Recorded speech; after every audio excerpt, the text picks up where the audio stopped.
Story 1. StubHub handled the pandemic by changing their policies during the peak pandemic. People could only recover credit or resell their tickets instead of receiving cash for canceled events, which was unreasonable. I was forced to hold my Coachella ticket for 2 years. Then they decided to refund everyone this year when they realized they would make more money since the ticket prices will surge when the event is back in 2023. Forget StubHub. Story 2. Shaw Academy. Sleazy little folks. Their lies in advertising and nearly impossible to cancel a subscription with them. Tried doing a course that was advertised as a free 4-week course. The course was free for the first 4 weeks, but the way they sold it was that the course itself was 4 weeks and free. They say you can finish a course as fast or as long as you want, but I think it caps out at 3 lessons a week, making you stay in the program for a few months, paying monthly. Trying to cancel is a nightmare. Sifting through pages and pages of, "Are you sure you want to cancel? Here's a 5% discount. Fill this form out. Now this one, and now this one." All to get to a phone number that is only valid to call for a couple of hours a day. When you finally get to call, it's an automated message. 10 minutes of a robot telling me it cares about me and wants me to stay, only to finally press 2 to cancel my subscription. Shaw Academy. Story 3. Expedia and all the sites they own and control, which is a lot of them. Expedia treated me poorly, and then their customer service people insulted me when I tried to call attention to the serious issues. Ultimately, they offered me a gift card as a take-it-or-leave-it solution to the entire issue. I left it and went on a crusade to criticize them on Twitter. I did it for a long time but got bored. The issue? Their website let someone use my email address to buy plane tickets.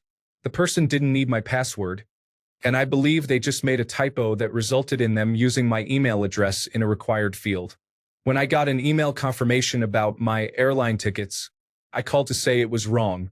Expedia canceled the tickets and called it settled. When the actual customer arrived at the airport and their tickets were canceled, they called Expedia.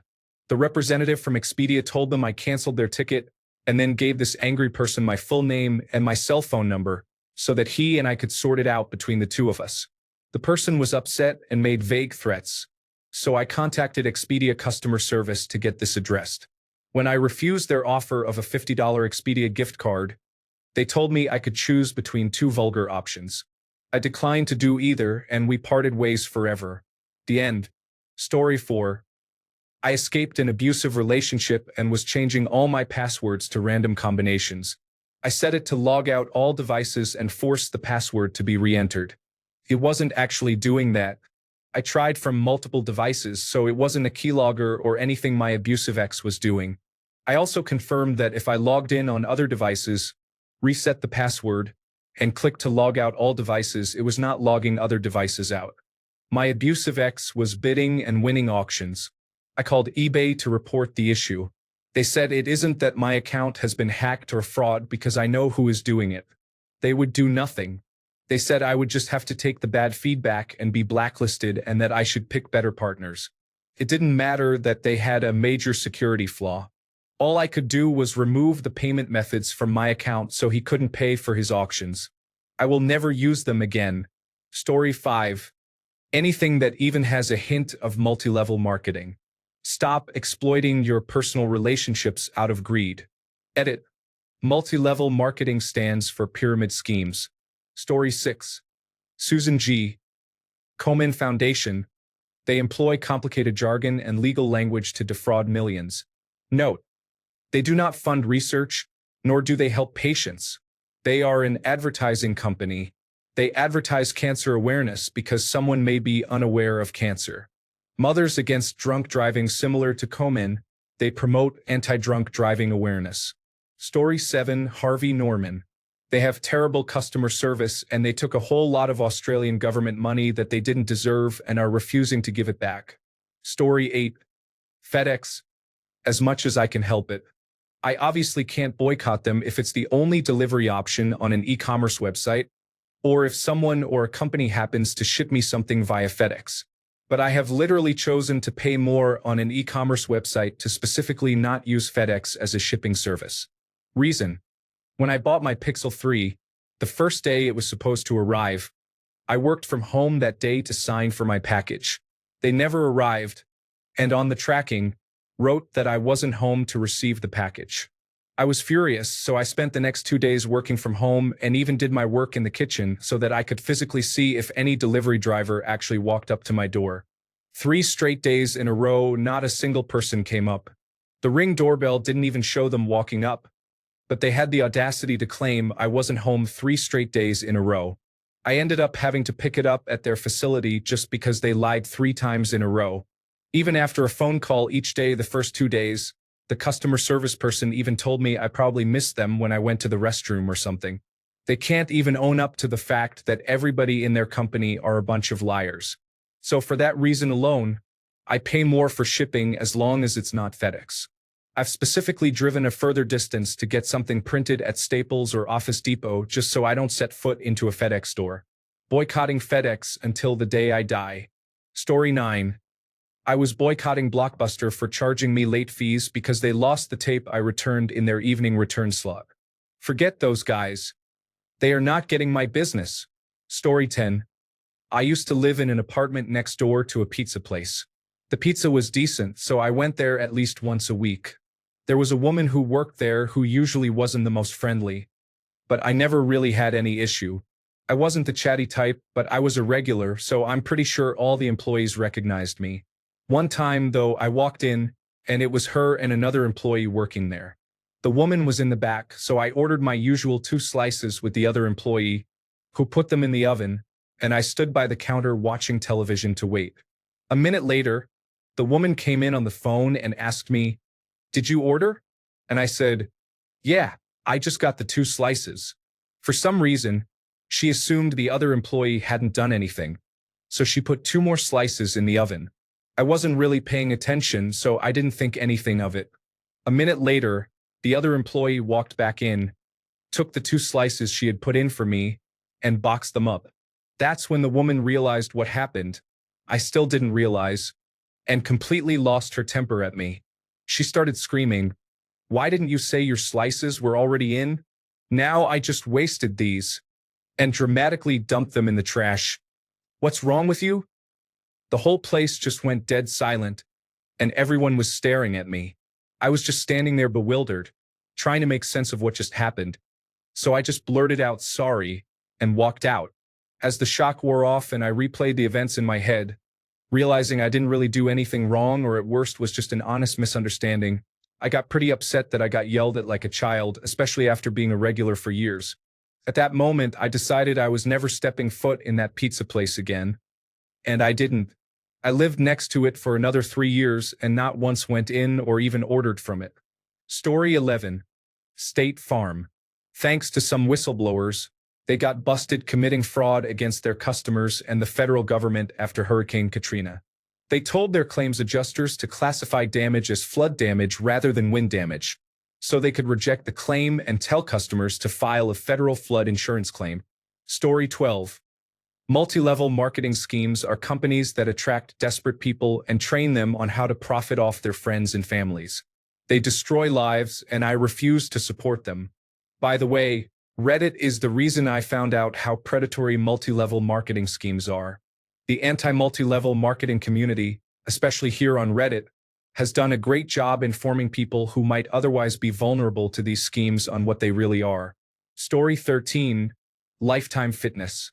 It really pains me to write this because I really love their gyms. I had a membership at Lifetime on and off through college.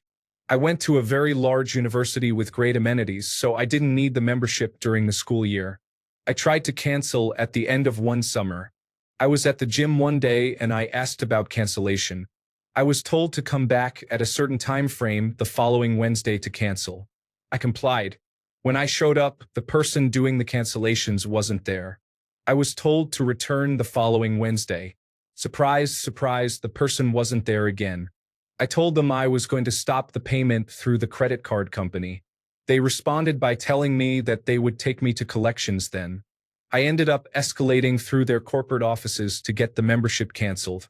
They managed to get 2 extra months of fees out of me. After that year of college, I shifted over to LA Fitness and maintained that membership for about 10 years. When I moved away from LA Fitness, I joined the Young Men's Christian Association, where I've been for the last 5 to 6 years. I will always have a gym membership, but I am committed to not joining a Lifetime Fitness again until I am reimbursed. It's really a loss for both of us. Edit. Thanks for the awards, everybody. I can't believe the attention this has received. It seems that many of you have found yourselves in similar situations. I encourage you to check out your local Young Men's Christian Association. These associations are unique in that their membership cost structure is designed to subsidize memberships for individuals and families that otherwise could not afford one. They also tend to be active in the community, hosting events like the Special Olympics. Thanks for all the comments. I'll read through them this evening. Story 14. I have been boycotting Carnival Cruise Line ever since I found out they are dumping plastic into the Bahamas. They even admitted to it and received a $20 million fine. Story 15. Yelp. They are horrible to small businesses and require them to pay a fortune for advertisements to bury any negative reviews. If the business does not spend on advertisements, they bury the positive reviews. Yelp also seems to attract the worst critics. Thank you for all the upvotes and awards. Now I know what it feels like to be a rock star on Reddit. I noticed that someone is going through the whole thread and downvoting all the comments against Yelp. Must be a Yelp employee. Story 16. EA Sports because they ruined my favorite video game genre. Edit. Thank you all for the upvotes. I'm glad I'm not the only one who stopped buying their games. I haven't given them a dime since 2017, and I am not planning on doing so anytime soon. Story 17. K-Cups. I think the Keurig is a good product, but the disposable K-Cups are so wasteful. I have a Keurig, but I use a reusable pod that you can put ground coffee into. There are probably better options out there, but I bought this one a few years ago from Walmart and it's held up. Story 18. I wish I could boycott or avoid those stupid Huel adverts with that grinning idiot in the hat. Huel, thanks. Huel, I have more energy than my 20s. So whack. Story 19. The Oscars. Forget the Oscars. That Hollywood circle has absolutely no business telling anyone what cinema is. In 2017, The Boss Baby was nominated for Best Animated Feature. But Your Name was not? Excuse me? What? Then over 30 people die in an arson attack on an animation studio in Japan, and not even a single word during the in memoriam section? If that had happened to Pixar, they would have given them a full 20-minute segment. Story 20. Any company or brand that puts advertisements on boat billboards that trawl the beach and disrupt my horizon line. That's not a fair spot to try to capture my attention. Story 21. BP Gas, how they handled the Gulf oil spill and then acted like children about violations made me so upset. One guy literally told the judge that everyone does it when asked why they didn't follow the guidelines. Story 22. Johnson & Johnson. Their baby powder gave my sister stage 3 ovarian cancer at 29. She's on her 4th recurrence, just turned 32, and is about to enter hospice. She went from the top of her career field, in demand all over the country, to living with our parents and me to help care for her, and can't even walk up the stairs without help. I am so upset with them. Story 23. I used to try and boycott Amazon. Never ordered anything from them, didn't go on sites like Goodreads or Internet Movie Database, didn't shop at stores they had shares in. Then I discovered Amazon Web Services. Tried to run a custom script that would block any site hosted on Amazon Web Services, but that made using the internet nearly impossible. The final nail in the boycott coffin was when I needed to use it for a web development class. Now that Amazon has bought Metro-Goldwyn-Mayer, I'm not sure how anyone will ever be able to participate in society without filling Bezos' pockets. Story 24. Cut von Dema Koip. Even now that she is supposedly not part of it anymore, I am not risking it. Edit. To everyone asking why, there are comments that sum it up pretty well, but in my opinion, she is a trash human being, her husband is a trash human being, she is anti-vaccine, and yes, I saw her apology video and denial video, I am not buying that either. Her makeup line was all I used for a very long time because the quality was great, but after I found out how bad she actually was, I stopped using it. Story 25. Orange sticks. Around 10 years old, I ate the whole top layer, 14 sticks I think, and a little while later vomited 5 times in a row. I know it was my fault, but I can't look at them anymore without thinking about that. Story 26. Late to the party, so almost no one will see this, but Car Shield. I once bought a used car sight unseen, rare model, whole other story, and had it shipped to my state. Since it was a pretty big investment on a used car known to have high maintenance costs, I called Car Shield to see what they would charge for a warranty. I ended up being okay with the cost and coverage, so I accepted and signed up on the phone, which took about 30 minutes in total. The car showed up later that week and was a disaster. It had clearly been damaged since the pictures were taken, with engine knock, etc. I had used a third-party site and was able to ship the car back for a full refund. I thought that would be the hard part, but then I tried to cancel my Car Shield policy. I spent over 4 hours on the phone. First, I had multiple people argue with me and say that I should keep the policy because I had introductory pricing that I couldn't get again. Keep the policy on a car I didn't even purchase. Then, when that tactic failed, I would simply get hung up on and transferred to another representative. I would repeat my demand to cancel my policy, listen to them tell me to keep it, and get placed back on hold. Finally, I found someone kind enough to actually let me cancel my policy. Never again.